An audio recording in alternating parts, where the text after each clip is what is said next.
Hello, I'm going to be reading you a poem, quite a depressing poem by John Donne, but a beautiful one nonetheless.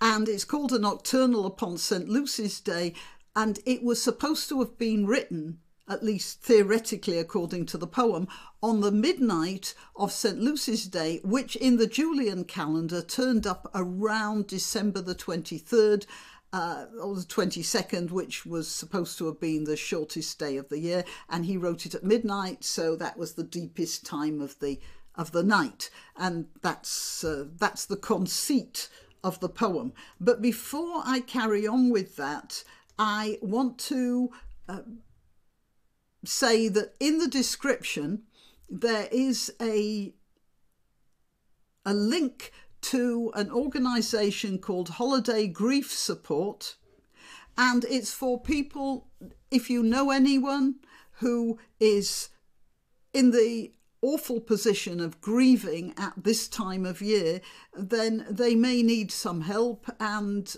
please, if you yourself want it or you know somebody who might, then click the link. There might be some help which might offer some comfort. Yeah, I'm not entirely sure what.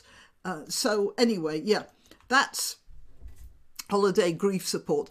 And the reason I was thinking of that was because coincidentally, the version of Nocturnal upon St. Lucy's Day that I am familiar with is in 5 stanzas. And each stanza deals with a different sort of grief, and it is a bit like the 5 stages of grief, although it isn't in quite the same order as was posited by a couple of psychologists. And they came up with the 5 stages of grief, and that was denial, anger, bargaining, depression, and acceptance. Right, now, from the way I'm looking at these stanzas, they're in a different order, but I'll get to that in a minute. Yeah, these, right. Okay, I've got it up here.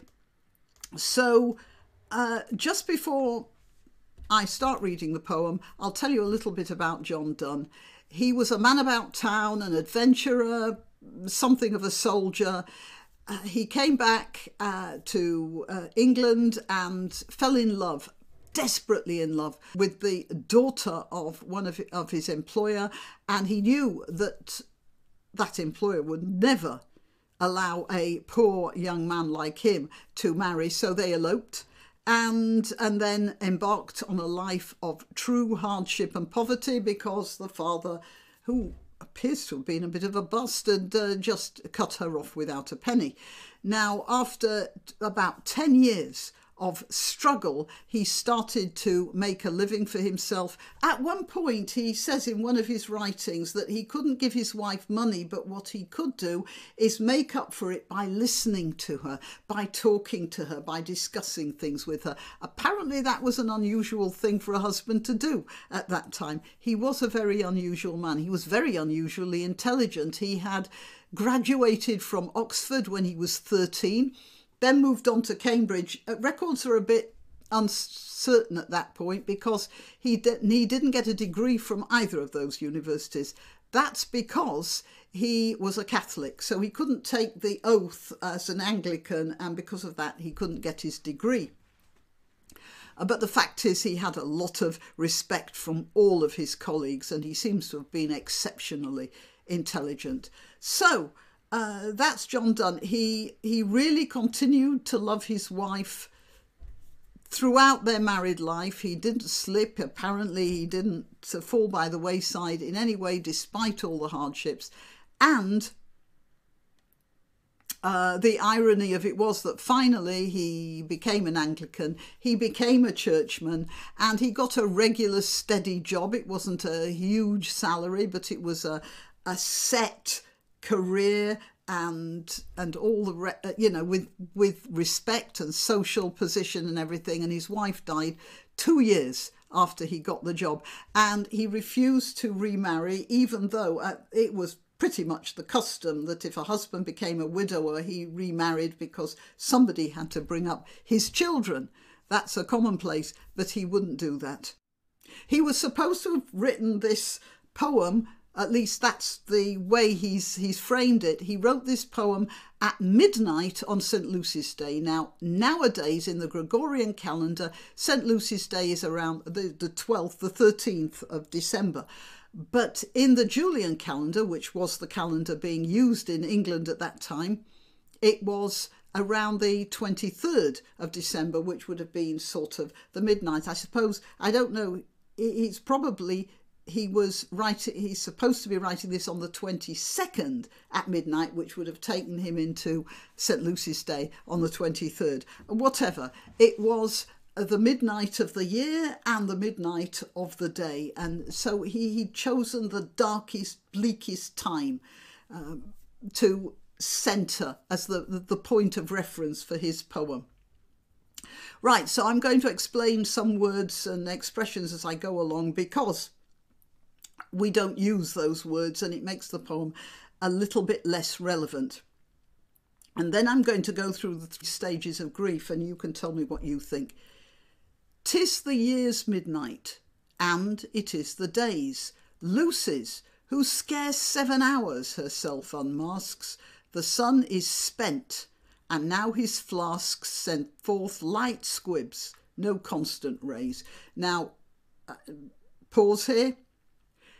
It had been a sort of general folk wisdom that the planets were actually flasks, lanterns, which were lit by the sun. It's like candles. They were smaller and less bright because they were candles which took their fire from a much bigger fire. That's how they looked at the planets. So he's saying the sun is spent and you're not seeing much of the planets either. There's no brightness anywhere in the sky. The world's whole sap is sunk. Well, you know that. Remember, in England, well, in all of Britain at that time, in the winter, most of the trees were deciduous. They were oaks. They were trees that lost their leaves in the winter. The coniferous trees and the exotic evergreens, they came later with the explorations and the technological developments that happened, well, in the next century, really. So in the winter, the only green thing you would see would be the holly and the ivy. The only colourful thing would be the hollyberries. Those were the magical plants because they were green in the midst of stark skeletons. Okay, the world's whole sap is sunk. The general balm the hydroptic earth had drunk. That is, hydroptic means soggy with water. And if you remember Shakespeare's poem, When Icicles Hang by the Wall, he talks about ways be foul. He means roads are full of mud. Yeah, even at that time, there wasn't much snow about in the winter and a lot more mud and rain and pretty sticky and horrible. And the idea was that everything came out, the trees, the plants, and it just dropped into this quagmire of mud. They didn't have such good roads there either, so they'd be a lot more aware of that. Okay, the general balm the hydroptic earth had drunk, whither as to the bed's feet life is shrunk. Pretty explanatory. They thought that life went from your head and just seeped out through your feet.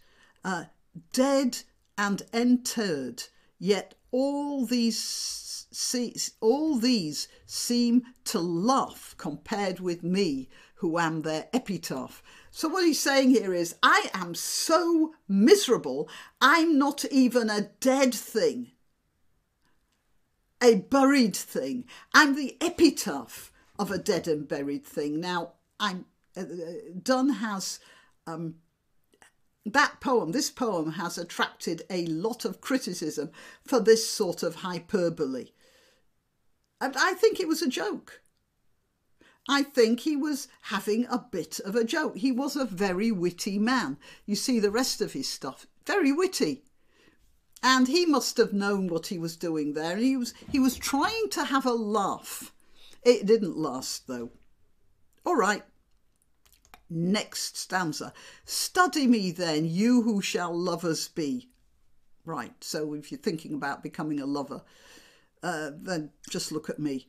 At the next world, that is, at the next spring, for I am every dead thing in whom love wrought new alchemy.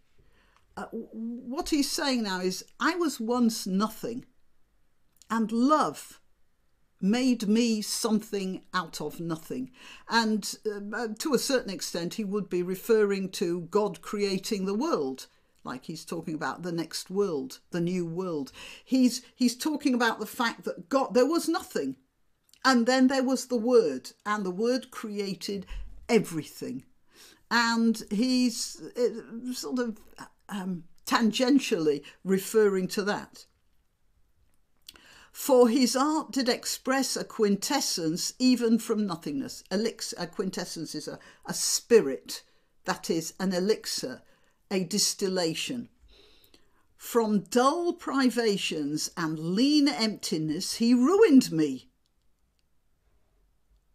Yeah, it wasn't comfortable when love did this to him. And I am re-begot of absence, darkness, death, things which are not.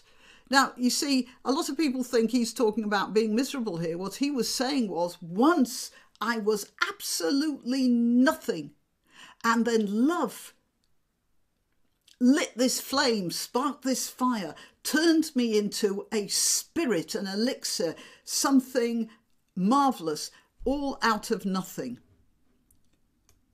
Right, let's go on to the next bit.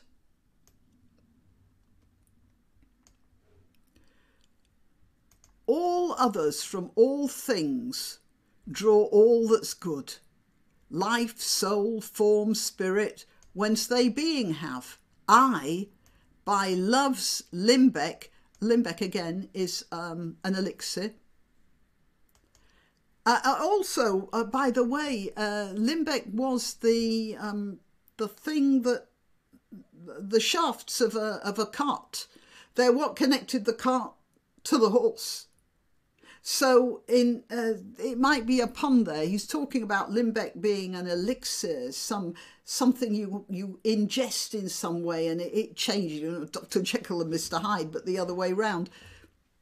But also it's a link, something that links you to something else. Okay, where am I? Yeah, love's limbeck. I, by love's limbeck, am the grave of all that's nothing. Now that's a nothing, isn't it? Because he had this love and now he's lost it. It's all gone. Now he talks about his wife. Oft a flood have we two wept, and so drowned the whole world us two. Oft did we grow to be two chaoses, when we did show care to naught else, and often absences withdrew our souls and made us carcasses. Now, so they wept together, two chaoses who cared about nothing else. I suppose that would be the act of love, the sexual act. And when they were apart from each other, and this is often a case, again, I think Shakespeare wrote a poem in which he did, in which he likened leaving your loved one to dying. And he's used, so it must have been a conceit that was doing the rounds at the time. And often absences withdrew our souls and made us carcasses. You know, when we were apart from each other, it was like our souls had been ripped from our bodies. We were just carcasses walking around. Now, but I am by her death, which word wrongs her, of the first nothing, the elixir grown. Again, the reference to an elixir. Now, at this point, you see him verbally thrashing around. He's like somebody, he's just remembered his wife's death. He's thrashing around like somebody in a sort of hysteria, you know, bashing at things. He's throwing out words. People have tried to translate these words into some sort of coherent thought. I don't think there is any coherent thought. In my opinion, he's throwing words out, just anything, in a passion of grief. So I'm just going to read it, and I'm not going to try and explain it. But I am by her death, which word wrongs her, of the first nothing, the elixir grown. Were I a man that I were one, I needs must know I should prefer, if I were any beast, some ends, some means, yea, ploods, yea, stones detest and love, all some properties invest. If I an ordinary nothing were, as shadow, a light, and body must be here, but I am none, nor will my sun renew. I'm sorry, I had to take a little crying break there. I often cry at poetry. But I am none, nor will my sun renew. All right, so he's saying he's not going to renew in the new year.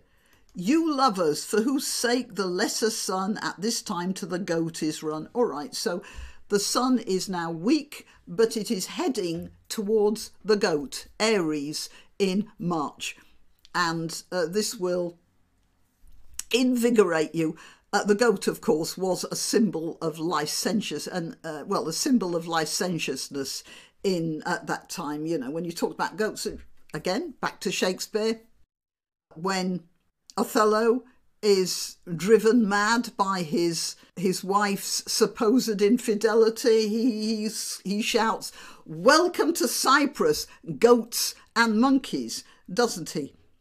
All right, so he's talking about the world renewing itself, the goat arriving over the horizon, and at this time to the goat is run to fetch new lust and give it you.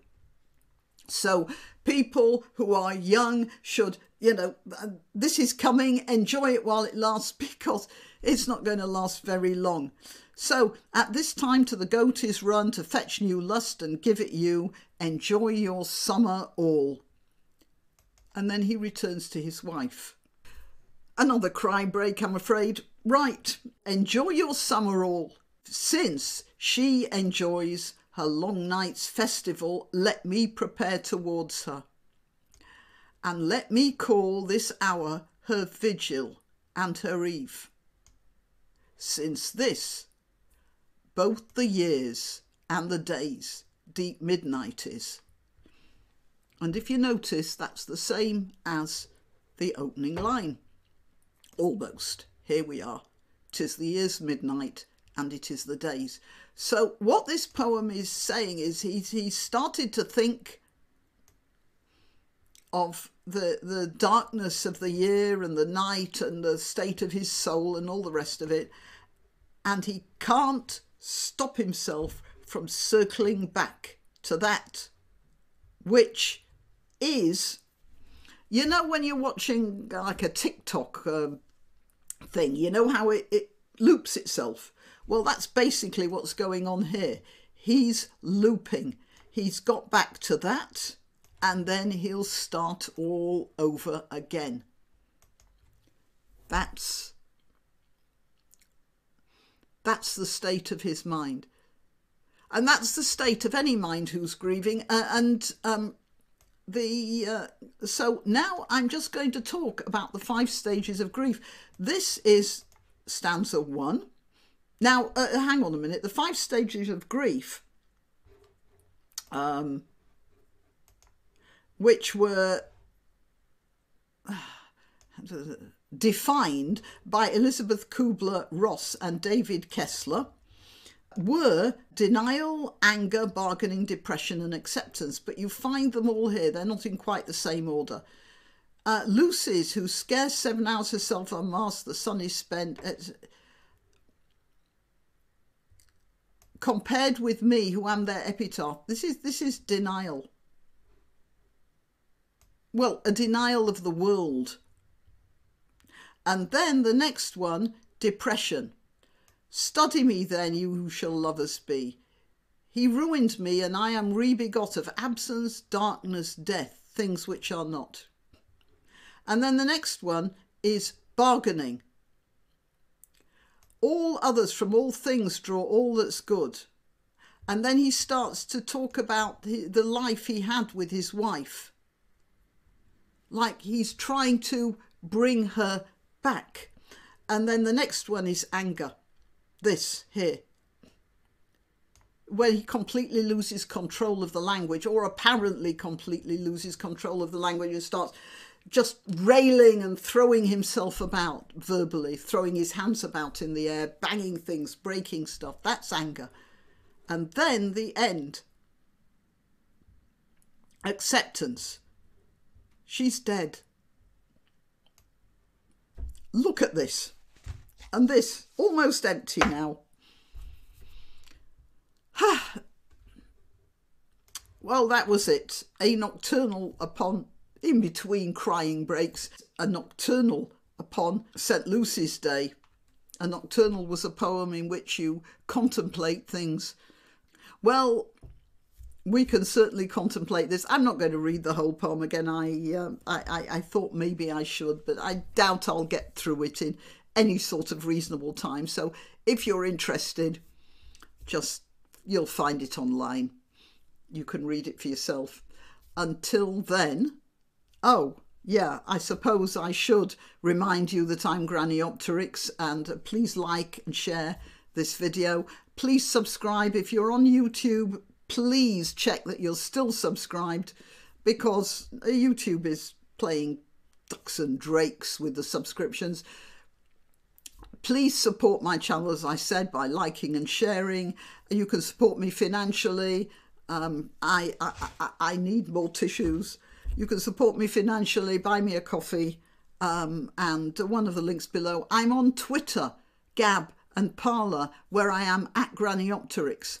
Please try to subscribe to one of those, because another thing about YouTube is they don't let people know when I've uploaded new videos. Well, some do, some don't. There's a sort of lottery about it, apparently. Okay, till next time. Why not treat yourself or a favoured relative or friend to these magnificent examples of merch? The mugs and t-shirts come in the Graniopteryx design or Granbo with a firearm or the more deadly knitting needles.